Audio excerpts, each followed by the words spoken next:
संकल्प से बढ़ेगा ज्ञान, घोषणा से न्याय आसान।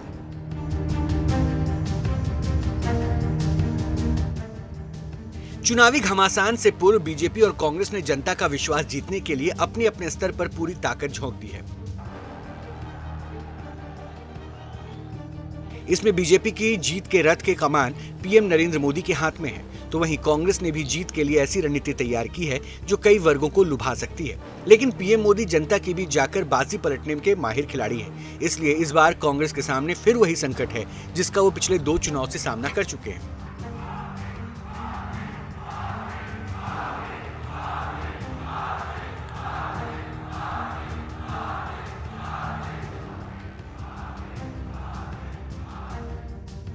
ये संकट है संकल्प बनाम घोषणा।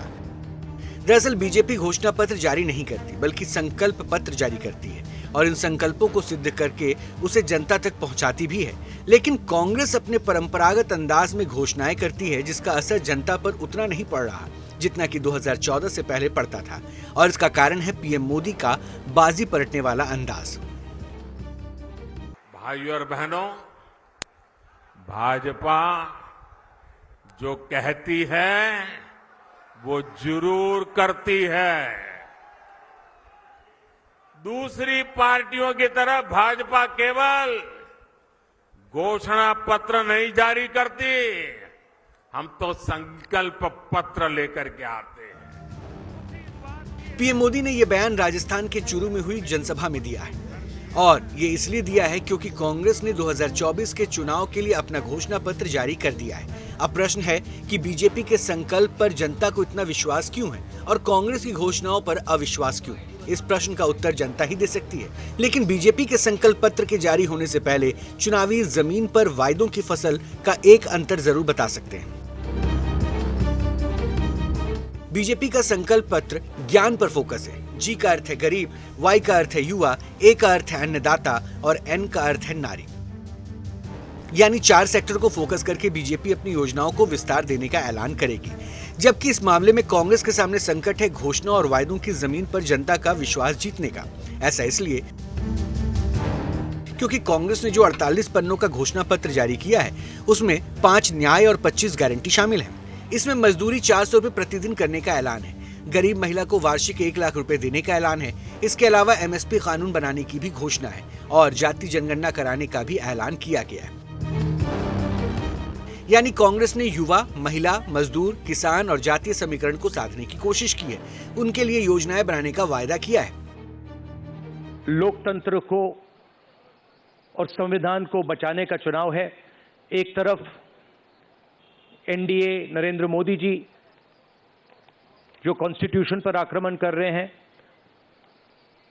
लोकतंत्र पर आक्रमण कर रहे हैं, इंस्टीट्यूशंस को कैप्चर कर रहे हैं, और दूसरी तरफ इंडिया अलायंस जो कॉन्स्टिट्यूशन की रक्षा करता है, लोकतंत्र की रक्षा करता है। तो ये चुनाव इन दोनों फोर्सेस के बीच में है।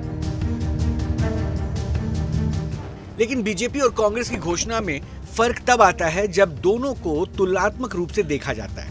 इसमें कांग्रेस के घोषणा पत्र में सामान्य जरूरतों की बात होती है, लेकिन बीजेपी क्षेत्र और वर्ग विशेष को टारगेट करती है, जैसे महिला, जो कि इस चुनाव में किसी भी दल की जीत के लिए सबसे बड़ी भूमिका निभाएंगी, और पीएम मोदी ने इन्हीं पर ज्यादा फोकस किया है। मोदी ने हर मुस्लिम परिवार की भी रक्षा की है, क्योंकि मुस्लिम परिवार का वो पिता, वो कभी सोचता था कि बेटी की शादी करके भेजा तो है, 2-3 बच्चे हो जाएंगे, उसके बाद अगर वो 3 तलाक करके वापस भेज देगा तो मैं बेटी को कैसे संभालूं। मोदी ने सिर्फ मुस्लिम बहनों को नहीं, सभी मुस्लिम परिवारों की जिंदगी को बचाया है।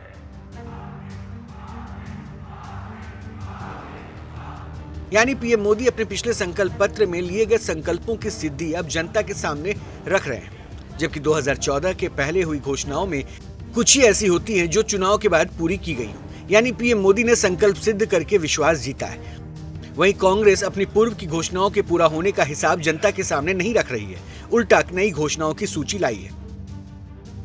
हमारा ये घोषणा पत्र देश के राजनीतिक इतिहास में न्याय के दस्तावेज के रूप में याद किया जाएगा।